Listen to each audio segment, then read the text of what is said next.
Ayni paytda Toshkent shahrida Koreyaning IPS dasturi doirasida skill test imtihonlari bo'lib o'tmoqda. 4 kun davom etadigan ushbu jarayonda aprel oyida IPS topik imtihonlaridan muvaffaqiyatli o'tgan 1878 nafar nomzod ishtirok etyapti. Bu yerda nomzodlarning nazariy bilimi emas, balki kasbiy mahorati, amaliy ko'nikmalari va ishga tayyorgarligi baholanadi.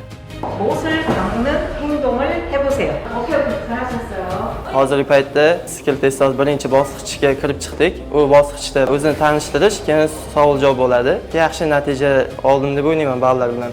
Hozir endi ikkinchi bosqichga amaliyotga kirib ketamiz. Men o'ylagandan osonroq ekan imtihonlar. Hammaga tayyorlanib, Koreyaga ketishni tilab qolaman.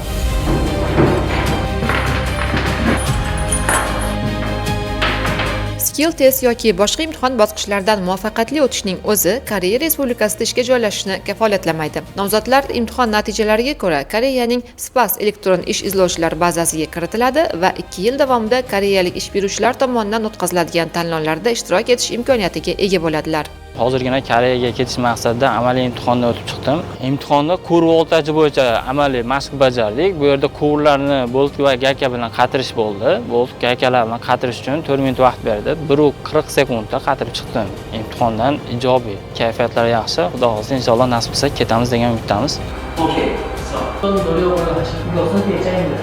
빠르게 태어났습니다. 무릎 가져은